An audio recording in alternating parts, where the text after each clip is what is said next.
Welcome back to the deep dive. We're here to help you get well informed, share some surprising insights, and hopefully keep you engaged along the way. So, today we're jumping into something really fascinating. It's all about how we can authentically connect with our inner truth, amongst all the noise and distractions, and maybe even those illusions we kind of create for ourselves sometimes. And for this deep dive, we're drawing on some great material from Tarot by High C. We've got an astrology of the day reading for you, a TarotScope, and also a really compelling storytime piece. Yeah, our aim here is to really pull out those powerful nuggets of knowledge. Not just what the sources say on the surface, but what they might actually mean for you.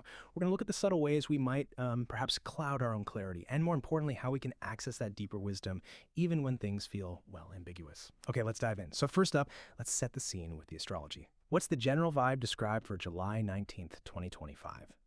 The reading talks about a definite slowing down, sort of settling energy. Romanticizing routines, feeling your feet on solid ground, finding that courage to speak your truth. It sounds like a day for quiet empowerment. Exactly.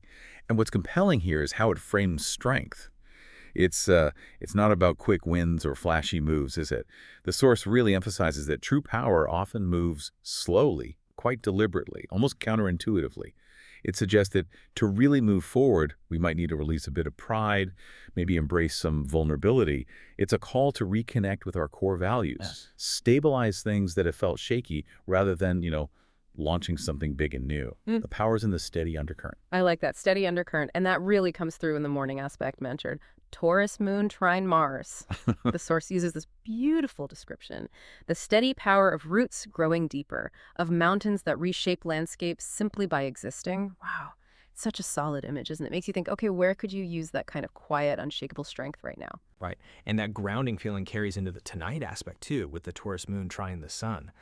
This alignment points towards a really powerful integration. It's like your conscious will and your deeper unconscious wisdom are lining up. The reading calls it a pause that heals, a moment where all the scattered pieces of life remember they belong to the same beautiful puzzle, finding wholeness just as you are. Hmm. A pause that heals. And the conclusion of the astrology reading is just lovely, isn't it? It says, by tonight, your inner critic is finally able to go quiet, and it's replaced by that deeper voice, the one that knows who you really are. It's about letting go of the constant push and just being in the rare grace of feeling whole. That feeling of tonight, we are enough exactly as we are. Honestly, in our world of nonstop information, finding that kind of deep calm, that feels incredibly valuable. That sounds like such a relief, that quiet alignment. But, to really get there, sometimes we need to understand what might be blocking us. And this is where the tarot scope comes in. This is where it gets really interesting, I think. We're looking at the XX Judgment card. Now, usually this card is about, revelation, clarity, breaking free, but crucially, it's reversed in this reading, which suggests that today, those veils between illusion and truth, they might actually be thickening, not thinning. It's like a heads up to pause. Don't just try and leap over things or transcend them too quickly. Exactly. So judgment reversed often points to what the source calls ego's illusions, still having some sway. What does that mean for you? Well, think about those beliefs or stories you tell yourself that maybe subtly or sometimes desperately keep you from seeing a truth that feels uncomfortable. Maybe believing you have to be busy all the time or that your value is tied entirely to what others think.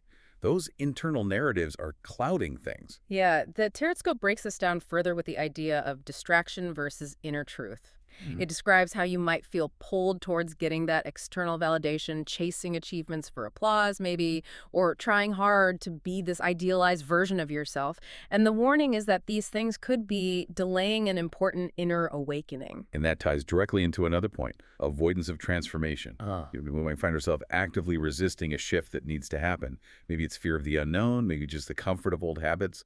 There's often this hesitance to fully let go of an identity that no longer fits. It's human nature, really, to cling to the familiar, even if it's holding us back. And here's a really fascinating angle: unintegrated insight. This is where you might know something intellectually, like deep down you get it, but it hasn't fully landed. It's not embodied wisdom yet. The source puts it perfectly. The download happened, but the integration is still pending.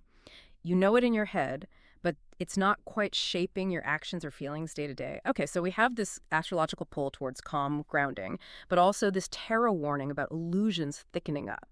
What does this actually mean for you listening? How do we use this? What's the practical advice from the TarotScope here? Let's unpack that. Well, the first piece of advice is wonderfully countercultural, isn't it? Yeah. Slow down. Listen deeply. Instead of demanding instant clarity, the suggestion is to rest in the ambiguity. And this is key.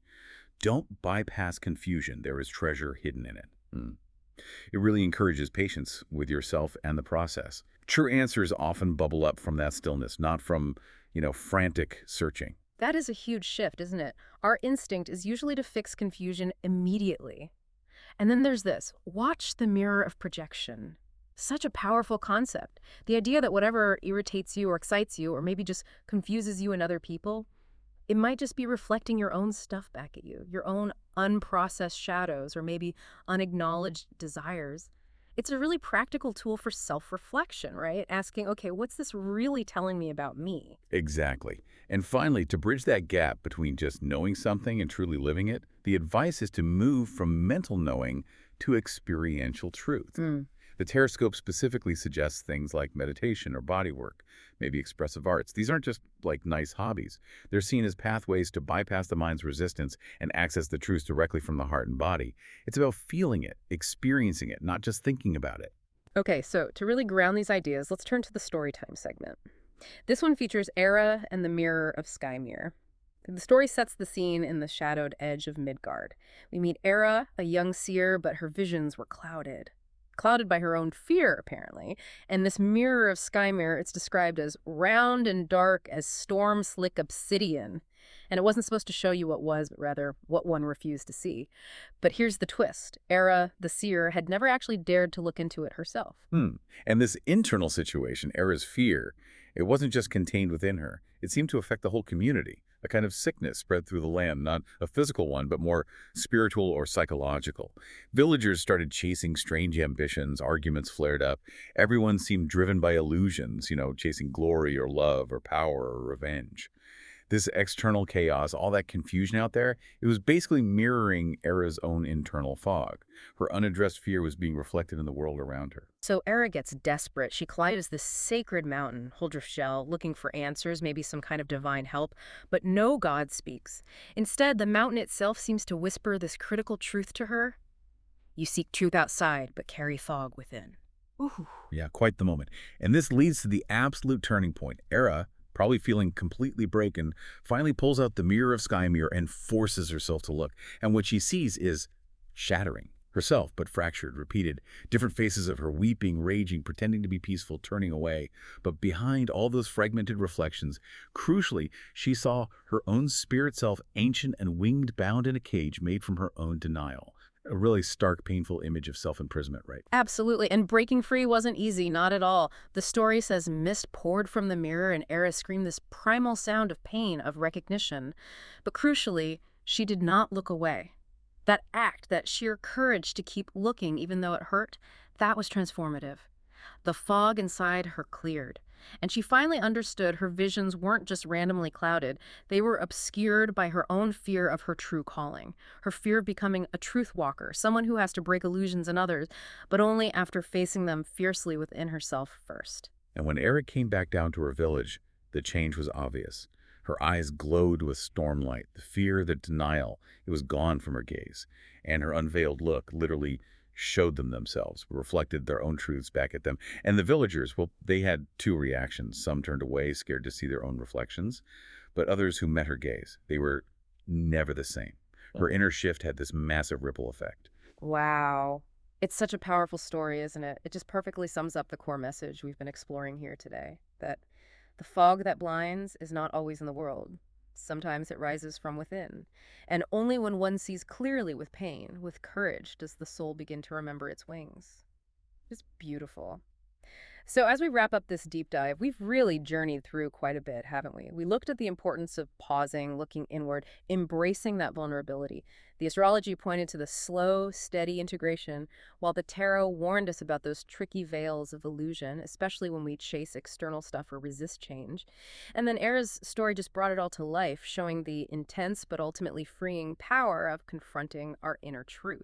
Right, and the key takeaway wasn't about avoiding discomfort. If anything, it was the opposite, finding that treasure hidden in confusion, remember? Resting in the ambiguity.